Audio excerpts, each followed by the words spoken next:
Clara Whitford was never meant to be ordinary.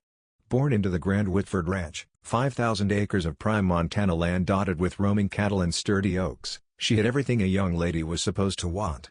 Silk dresses from back east. Fine china shipped by train. Piano lessons and poetry books and, worst of all, a list of suitors her father kept in a leather-bound journal, as if she were livestock waiting for auction.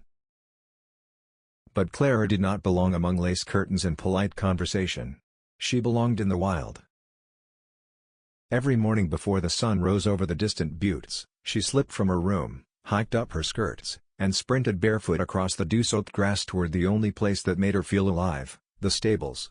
The horses knew her better than any person did. They snorted greetings as she passed, their warm breath fogging in the cold dawn. Her mare, a chestnut beauty named Ember, stamped impatiently at the sight of her. But that morning, something was different. A young man stood by Ember's stall, brush in hand, sleeves rolled up past strong forearms dusted in hay. He was new, she could tell instantly. No one else on the ranch moved like that, silent, competent, focused. His hair was dark and unruly, like he'd cut it himself with a dull knife, and there was a seriousness about him that made him seem older than his years. He didn't look at her right away. He was too intent on calming Ember, who tossed her head with her usual fire. Clara froze in the doorway. No ranch hand had ever been assigned to her horse before, not without her father's order. Instinct told her to retreat. But pride held her ground. "You're touching my horse," she said, voice sharper than intended. Only then did he lift his gaze. His eyes were a stormy gray, cautious, not fearful. He looked at her, really looked, but didn't cower the way most men did when faced with the rancher's daughter. "She was tangled in her lead," he replied evenly. "Thought I'd fix it before she hurt herself."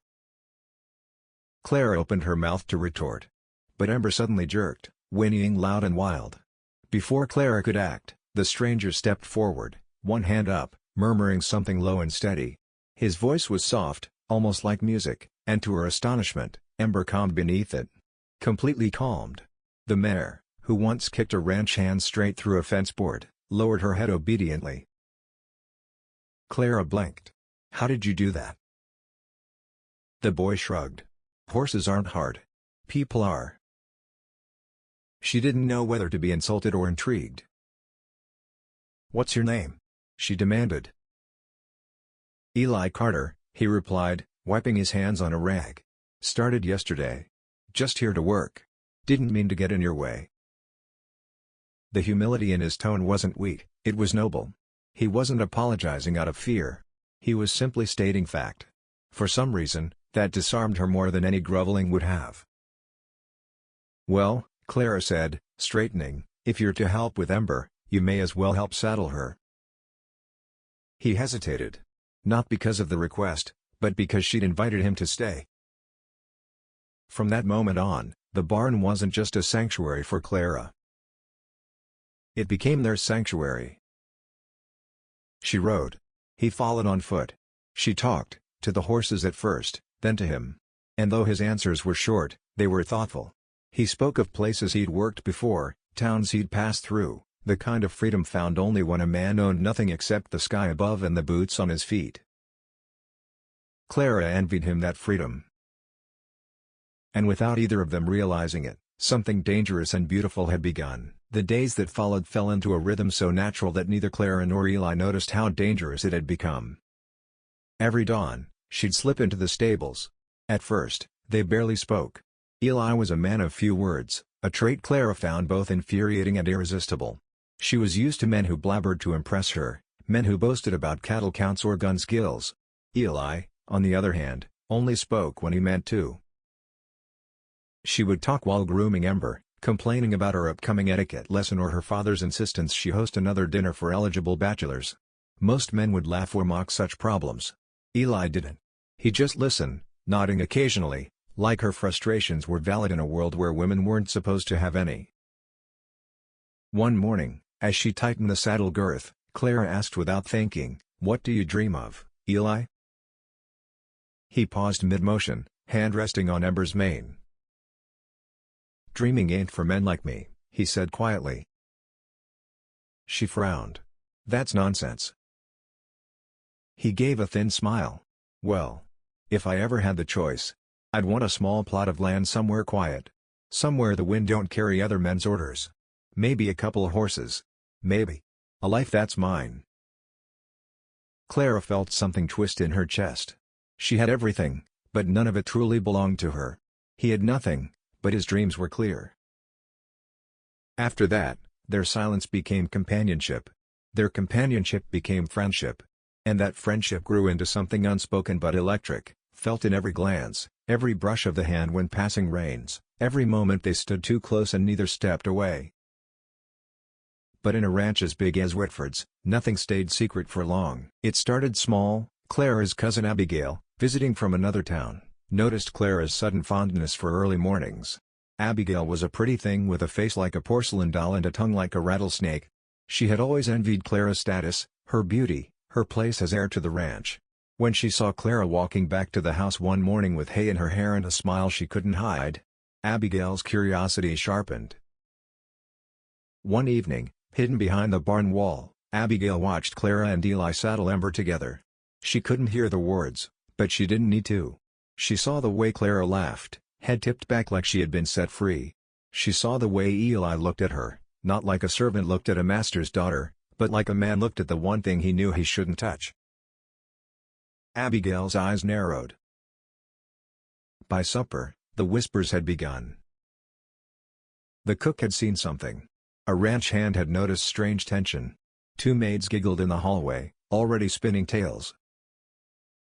Clara sensed the shift before she heard the words. At breakfast, her father's stare lingered too long.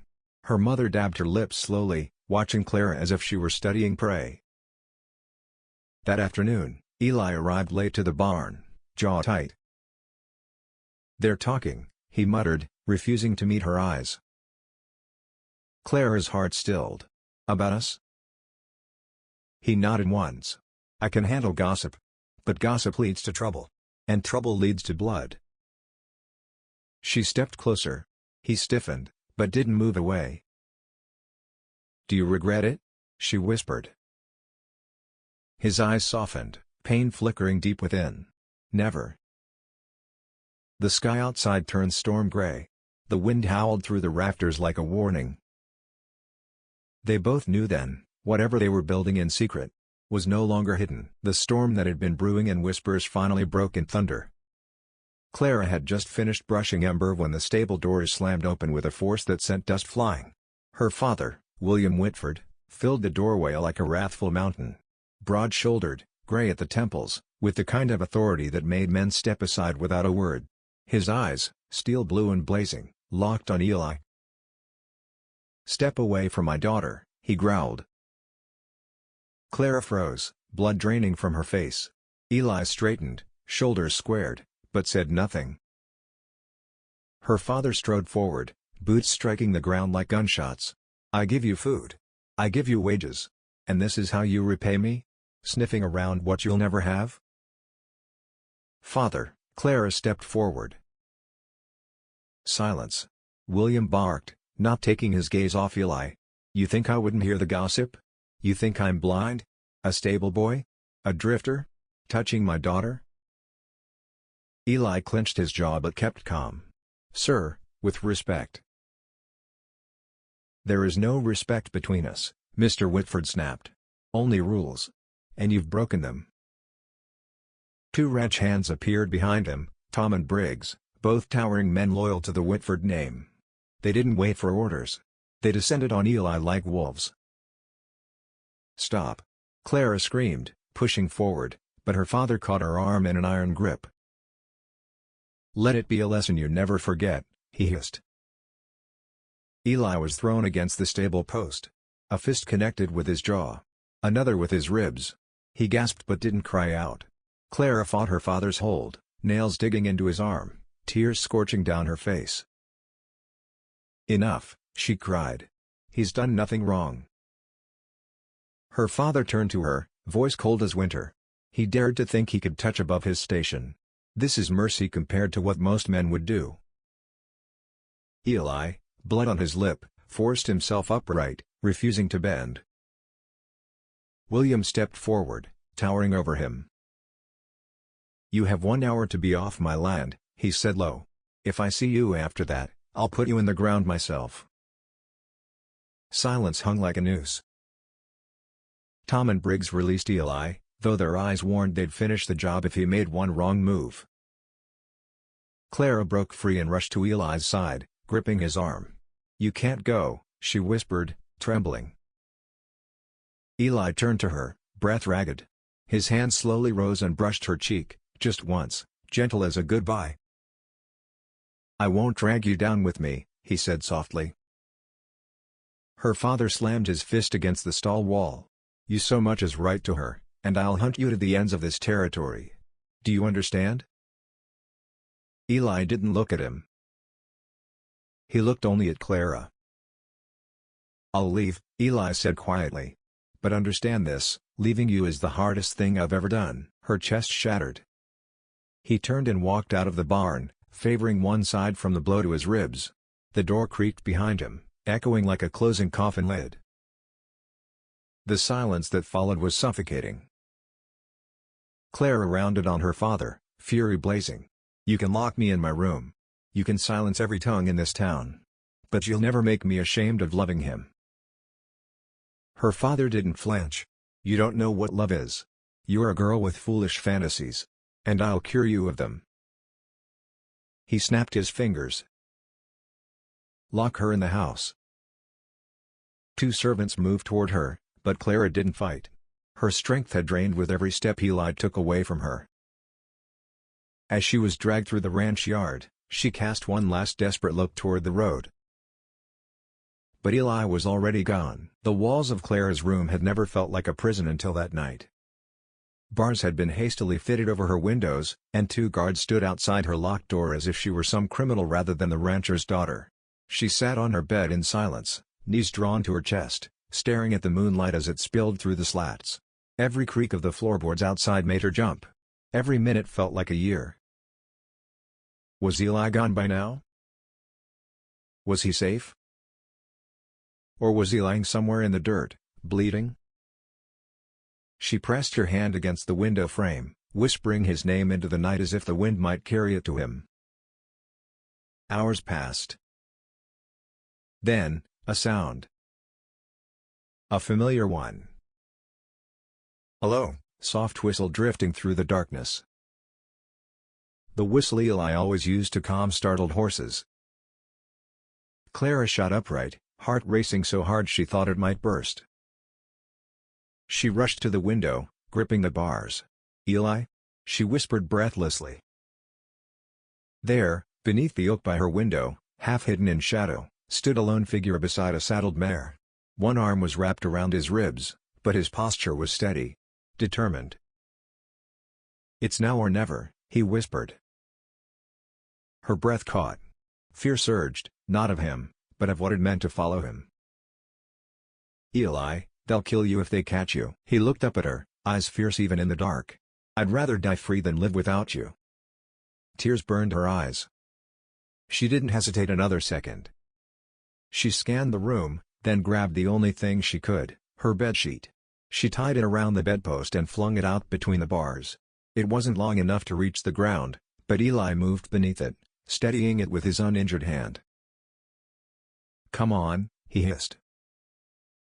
Clara climbed onto the ledge, nightgown fluttering like a ghost in the wind. Her hands trembled, but her resolve didn't. With one deep breath, she slid down the makeshift rope. Eli caught her halfway, wincing from the effort but refusing to let her fall. For a moment, they simply held each other, bruised, breathless, and utterly alive. But then, voices. "Who's out there?" The guards had heard something. "Ride," Eli ordered, lifting her onto the horse before swinging up behind her. The door of the house burst open as men poured out with lanterns and rifles. "There! Stop them!" Gunshots cracked through the night. Eli snapped the reins, and the mare bolted forward like lightning, hooves pounding across the dirt yard. Clara clung to his arms as bullets sliced past them, one grazing the horse's flank, but the animal pushed on, fueled by fear and fury. Through the gates. past the fields, into the open plains where no rules existed. But the pursuit followed. 4 riders behind them, torches swaying like angry stars. "We won't outrun them," Clara cried. "We don't need to," Eli replied. "We just need help." Just then, a shadow appeared ahead, standing in the trail like a lone sentinel. Old Ben. The ranch cook. Gray-bearded, stooped, and loyal in quiet ways most never noticed. He held 2 oil barrels on his wagon, tipped precariously. As Eli and Clara raced past, Old Ben struck flint to steel, and sparks flew. The barrels ignited in a wall of flame, blocking the trail behind them. The riders skidded to a halt, horses rearing in panic. Old Ben didn't look at the fire. He looked at Clara.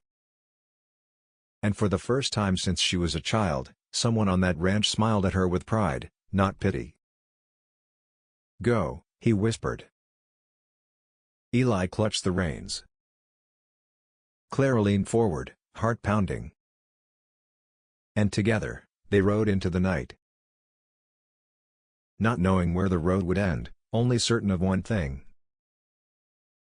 They would never again face the world apart. The firelight behind them faded into darkness as Clara and Eli rode deeper into the wild, the world stretching open before them like an unwritten page. They didn't stop until daybreak. When the horse finally slowed, sides heaving, they found themselves in a quiet valley tucked between rolling hills, untouched land where the wind whispered instead of shouted and the earth smelled of pine and freedom. They dismounted beside a riverbank, its surface glittering gold beneath the rising sun. Clara's legs trembled as her feet touched the ground. The night's adrenaline had worn off, leaving them exhausted, bruised, and uncertain of what came next. But when Eli turned to her, taking her hands in his, she no longer felt afraid. His voice was hoarse, filled with emotions he rarely let show. "I have no house to offer you. No fine meals. No silk dresses. Just hard work, worn boots, and whatever life we carve out of dust and sweat." Clara stepped closer, pressing her forehead against his. "I never wanted silk. I wanted choice. And I've made mine." He closed his eyes, peace washing over him for the first time since the barn. That day, they built the beginning of their future. Not with carpenters or blueprints, but with their own hands. Eli chopped fallen logs from a nearby grove while Clara gathered branches and dried leaves for thatching. He taught her how to notch timber so the beams locked firm, and she showed him how to stitch burlap sacks into makeshift bedding. They worked silently at times, laughing at others, like when she accidentally splashed mud all over his face while trying to pack clay between the cracks of the cabin wall. By nightfall, they had a shelter. It was crooked, drafty, half-finished, and perfect. They lay side by side beneath rough blankets, no roof yet above them, only stars. Clara whispered, "I've never slept so peacefully." Eli smiled in the darkness. "That's because, for once, nobody owns us."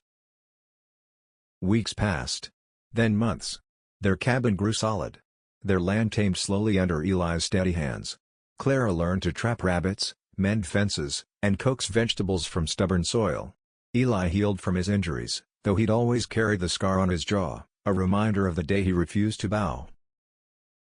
Seasons turned, and with them, their love deepened, not with grand gestures or stolen moments, but through the quiet rhythm of shared life. Then one spring morning, while Eli was fixing a broken railing, a horse approached from the ridge. Clara froze. For a moment, fear stabbed through her. Was it her father? Had he found them? But as the rider descended, she recognized the slouched figure atop the animal. Old Ben. His beard was whiter, his frame thinner, but his grin was the same warm one he'd worn the night he lit the flames that set them free. He dismounted slowly, reaching into his saddlebag. "From your father," he said, handing over a carefully wrapped parcel. Eli unfolded it cautiously. Inside were 2 worn leather bridles, and a single note stained by old fingerprints. "Take care of her better than I knew how to." No signature. No apology. Just silent surrender. Clara's breath caught, tears sliding down her cheeks. Eli placed the bridles gently beside their door, then pulled her into his arms. "No more running," he murmured. She nodded against his chest. They had defied rules, crossed boundaries, and dared to dream. Now, at last, the world had stepped aside. Their love was no longer a secret. It was home.